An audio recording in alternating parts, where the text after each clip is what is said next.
Halo teman-teman semua, selamat datang di video pembelajaran ekonomi umum. Kali ini kita akan membahas topik yang sangat penting, yaitu permintaan dan elastisitas. Yuk kita mulai. Bagian pertama, pengertian permintaan.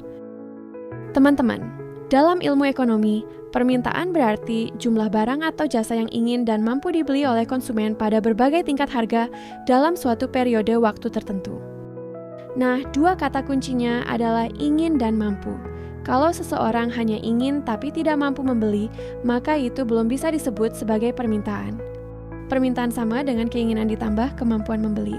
Contohnya begini, kamu sangat ingin membeli sepatu baru seharga Rp500.000, tapi uangmu hanya Rp200.000. Nah, itu belum termasuk permintaan dalam arti ekonomi. Permintaan baru terjadi kalau kamu mau dan bisa membelinya. Bagian kedua, hukum permintaan.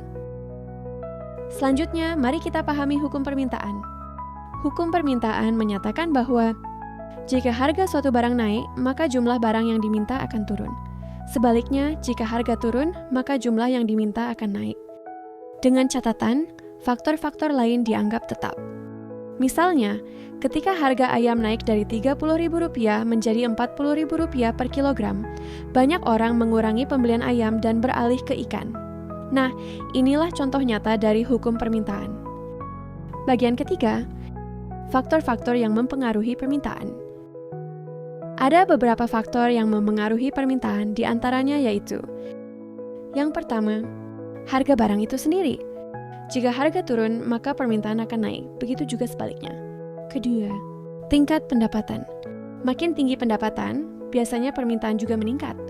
Ketiga, selera atau tren. Barang yang sedang tren tentu lebih banyak diminati. Keempat, harga barang lain yang terkait. Misalnya barang substitusi seperti kopi dan teh, atau barang komplementer seperti mobil dan bensin. Kelima, jumlah penduduk. Semakin banyak jumlah penduduk, maka semakin besar permintaan.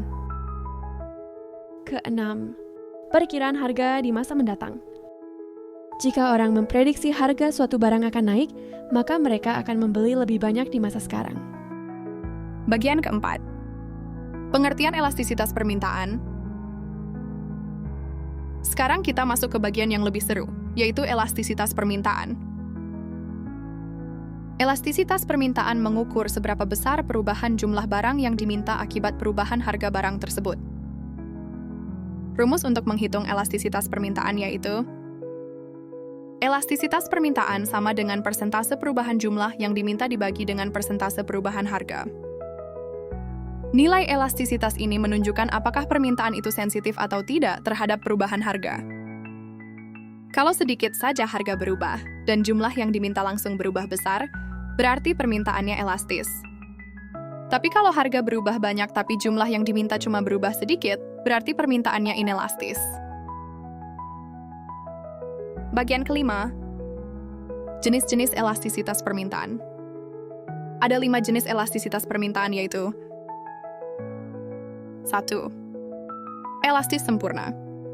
Elastis sempurna adalah kondisi di mana permintaan atau penawaran suatu barang sangat sensitif terhadap perubahan harga, sehingga perubahan harga sekecil apapun akan menyebabkan perubahan jumlah yang diminta atau ditawarkan menjadi tak terhingga. 2. Elastis.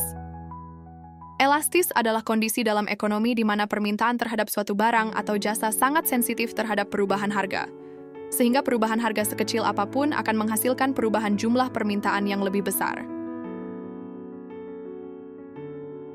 3. Uniter. Uniter adalah kondisi di mana perubahan harga sebanding dengan perubahan jumlah permintaan atau penawaran. Artinya, jika harga naik 1%, maka permintaan akan turun sebesar 1%, atau sebaliknya. 4. Inelastis. Inelastis adalah kondisi di mana perubahan harga suatu barang menyebabkan perubahan permintaan yang persentasenya lebih kecil dari persentase perubahan harga itu sendiri. 5. Inelastis sempurna. Inelastis sempurna adalah kondisi di mana perubahan harga suatu barang sama sekali tidak memengaruhi jumlah permintaan. Ini terjadi karena barang tersebut sangat penting dan tidak memiliki pengganti, sehingga konsumen akan tetap membelinya terlepas dari perubahan harga. Sebagai contoh, kebutuhan pokok seperti beras dan garam biasanya inelastis, karena walaupun harga naik, orang tetap membelinya.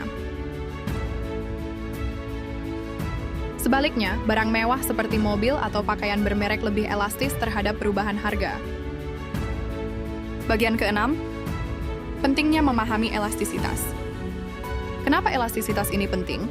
Karena membantu produsen dan pemerintah mengambil keputusan. Produsen bisa menentukan strategi harga agar pendapatannya maksimal. Sementara pemerintah bisa menggunakan data elastisitas untuk membuat kebijakan pajak atau subsidi yang lebih efektif. Penutup.